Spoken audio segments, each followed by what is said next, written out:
Welcome to Spring LIB. So if we have this 10-meter piece of wire and we're going to cut it somewhere and use one side to create a square and one to create a equilateral triangle, and we want to maximize and minimize the areas that will be within these, the first thing we're going to want to do is actually just come up with an area equation. So over here, I'll call this just x, and then I'll call this y, just for right now. So for us to get the area over here, well, we would have to kind of like bend this into shape. So the area over here would be, well, it should be equally partitioned for the perimeter. So each side, if we were to kind of draw this, would be 4 or x over 4. And then the area of this is going to be just where we square it. So area is going to be x squared over 16. Okay, we have that now.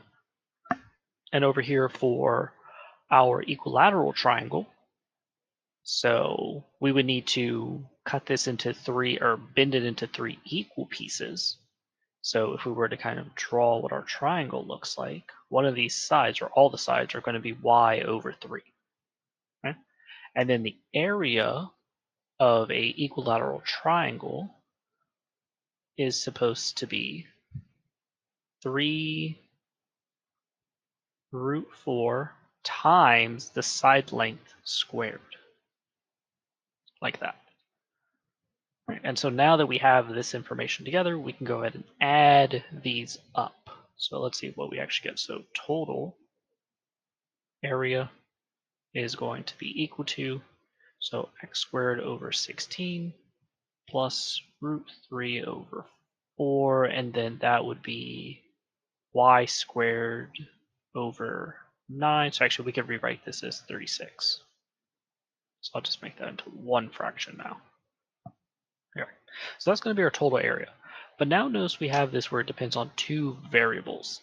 So what we want to do now is come up with some kind of constraint equation so we can just kind of plug it in for the other and go from there. And our constraint is going to be, well, how much we have for x and how much we have for y should add up to be 10. So we have x plus y is equal to 10, and then we can solve for either of these. So I'm just going to solve for x, and doing that will give us x is equal to 10 minus y.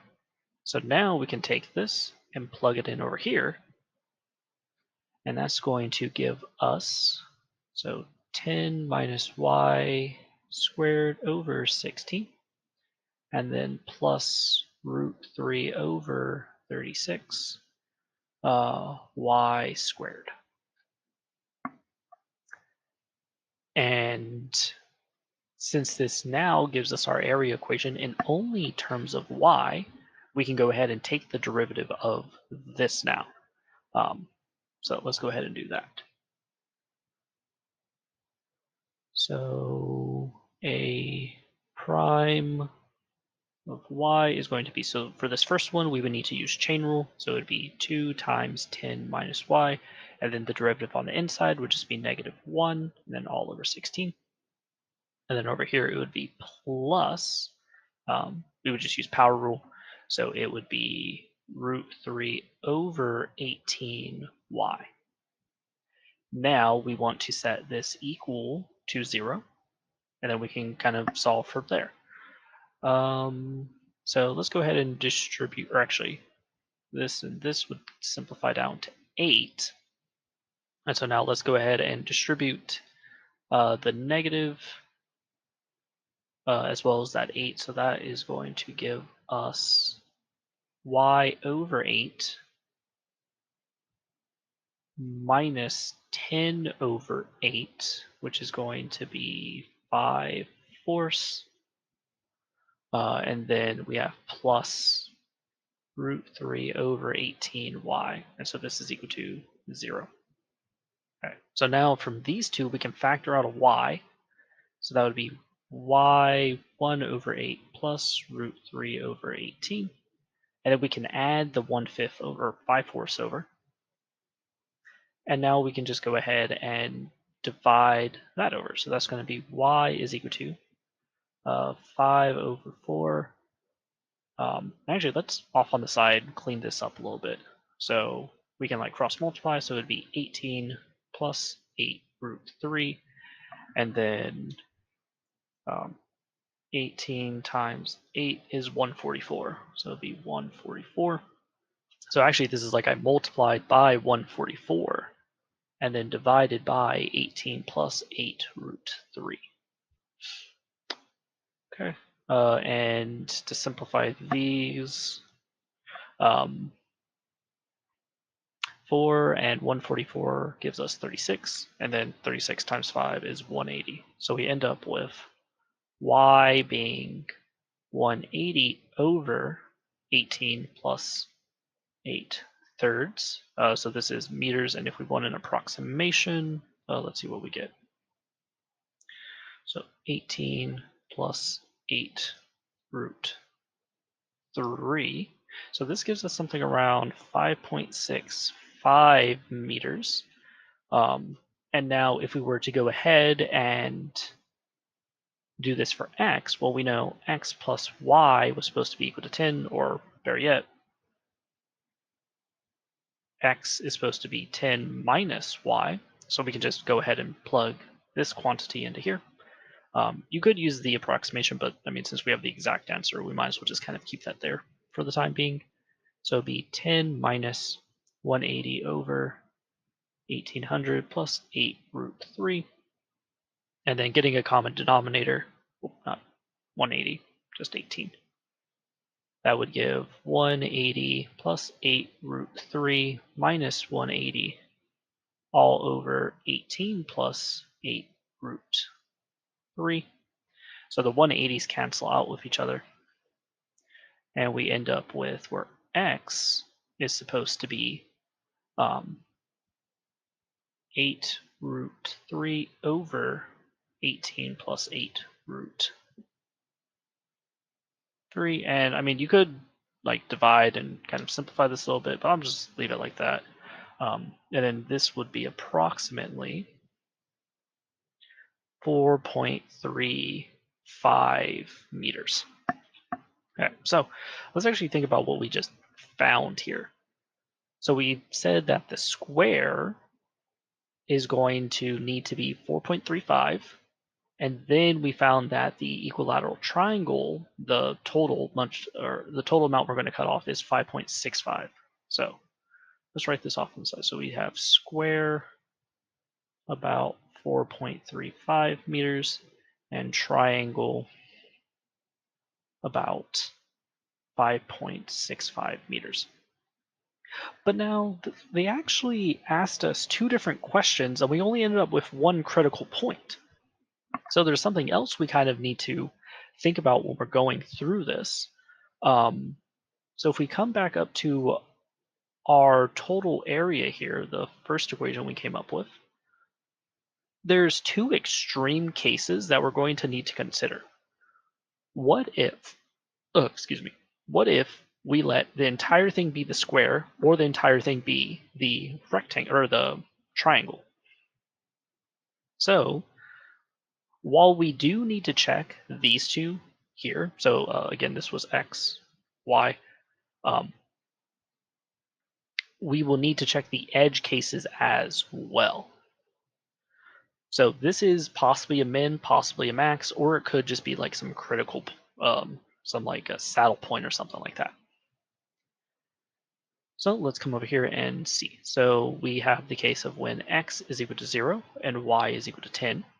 So if we do that, our area is going to be, well, it'd be 0 plus, so √3 over 10 squared, so that'd be 100 over 36, which is going to be approximately, so 100 divided by 36 times √3. So this is somewhere around an area of 4.81 meters squared. Now if we have where it's flipped, we have x is equal to 10 and y is equal to 0. Our area is going to now be, so it would be 100 over 16 plus 0, and then 100 divided by 100, not 10, divided by 16. This is equal to 6.25 meters squared. Okay. And now we'll need to come up here and plug both of these into our area equation as well. So, and we just hope that the rounding didn't throw anything off too much. So that's 4.35. Y is 5.65. And then we just plug those in. So 4.35 squared. So actually, I'll just start rounding this a little bit. So it'll be 18.9225, or maybe I'll just leave it like that. And then plus root 3 over 36. And then if we do y squared, so we have 5.65 squared, so that would be 31.9225. And then this is approximately, so now just multiply everything together. So times root 3 divided by 36. So that's about 1.5. And then plus 18.9225 divided by 16. And that is going to give us something around, so 2.71 or 2.72 meters squared after we round. So we have the case of having a max when x is 10 and y is 0, and then we have a min at this critical point that we were working with before. So what was the order for these again? Let me check the question. So the maximum, so the max area will be when all 10 meters is a square. And then to minimize our area, we will need about 4.35 meters or square, and about 5.65 meters for our equilateral triangle.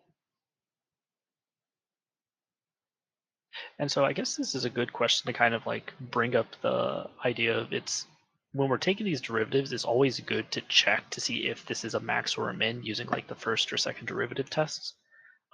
Because if this just said like, okay, find the min or find the max, and we just did that and then didn't really think about, oh, there's multiple questions going on, we may have just blindly said, oh, this is a max or a min, when in reality, it would have been neither. Or it could have been neither in this case.